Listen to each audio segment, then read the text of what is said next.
Most people will have heard of Planet of the Apes in some form or another, but is it theoretically possible for an ape species to evolve to become more human-like? Well, the answer is possibly. In today's episode of Unusual as Usual, we're learning about Oliver the Humanzee.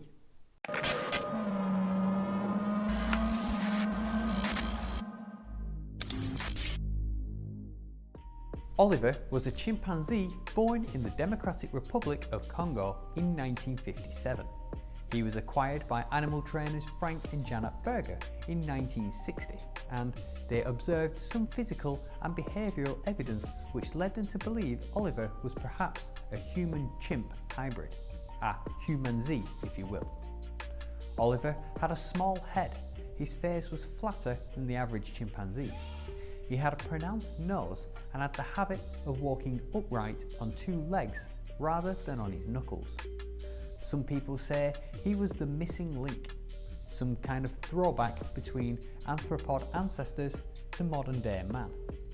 The term missing link is not used by biologists because it implies that the evolutionary process is a linear phenomenon and that forms originate consecutively in a chain.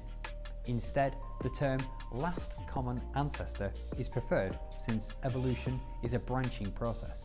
That said, Oliver had striking human features. His head was bald. He lacked the chimpanzee's trademark short white beard and pronounced forward jaw. He had pointed ears, placed much higher than usual, and even had freckles. In 1975, Frank and Janet sold Oliver to a Manhattan lawyer called Michael Miller.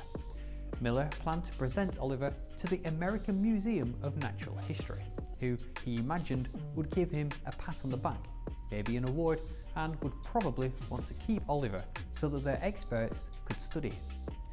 However, that wasn't the case. With no facilities to hold Oliver, Miller decided to go back to the Bergers and arranged to board Oliver there, which Frank was more than happy to do for an additional $500 a month. In January of 1976, a reporter got wind of the news, and the story broke.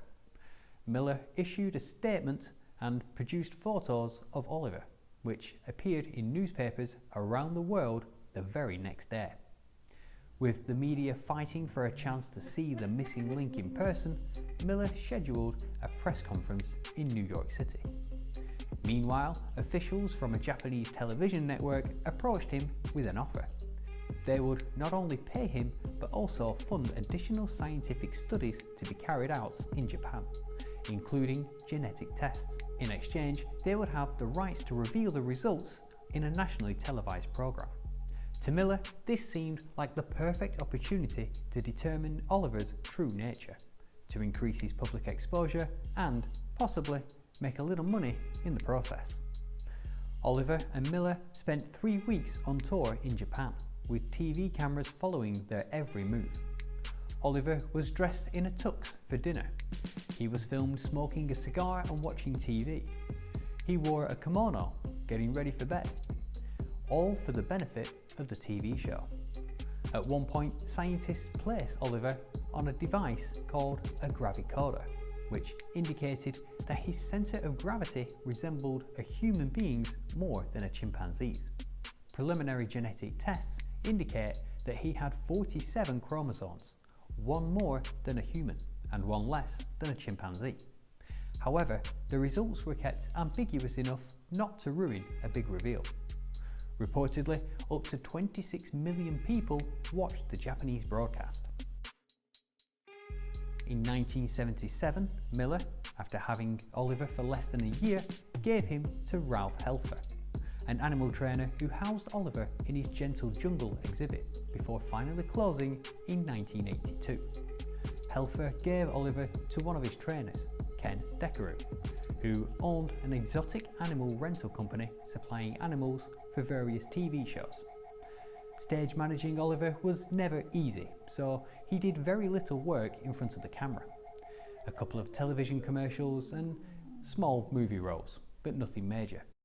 his biggest role being in a Dick Clark TV show called Animals Are the Funniest People, where he played the president in a comedy skit. He was also featured on an episode of Unsolved Mysteries on the Discovery Channel. Oliver was once again sold, this time in 1989, to the Buckshire Corporation, a Pennsylvania laboratory leasing out animals for scientific and cosmetic testing.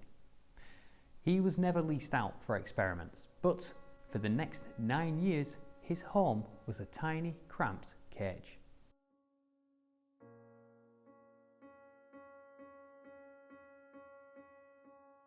In 1996, Primarily Primates, an animal sanctuary, petitioned to allow Oliver and 13 other chimpanzees to be transferred to them for retirement.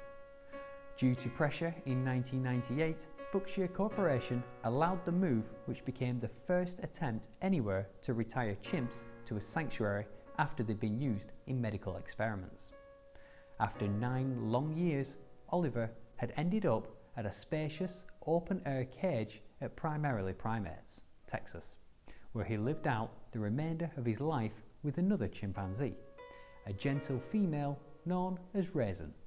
She was placed with Oliver for companionship, since Oliver's advanced age and years in the research lab had left him arthritic, mostly blind, and unable to interact daily with younger, more boisterous chimpanzees at the sanctuary. Oliver died in his sleep on the 2nd of June 2012, with Raisin by his side. He was at least 55 years old. Perhaps Oliver was a cross between a gorilla and a pygmy chimp, or possibly an unknown species of one or the other. Or maybe he was the missing link after all. I'm going to leave you with a quote from one of his past owners, Ralph Helfer. He said, "I don't think Oliver was a missing link, but something happened back there in the forest. This was not a regular chimp." And there we have it, Oliver the Humanzee. How about you?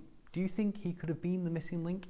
Let me know in the comment section below. And as always, don't forget to like and subscribe. That's all we've got time for today, but I'll see you all next week. And remember, stay unusual as usual. If you've enjoyed this video, you might like this one too. If you want to see more abnormal animals, you can check out the full playlist by clicking here. Don't forget to ring that bell to make sure you don't miss out on next week's video, and if you have any ideas on what the next episode should be about, make sure you add it to the comment section below.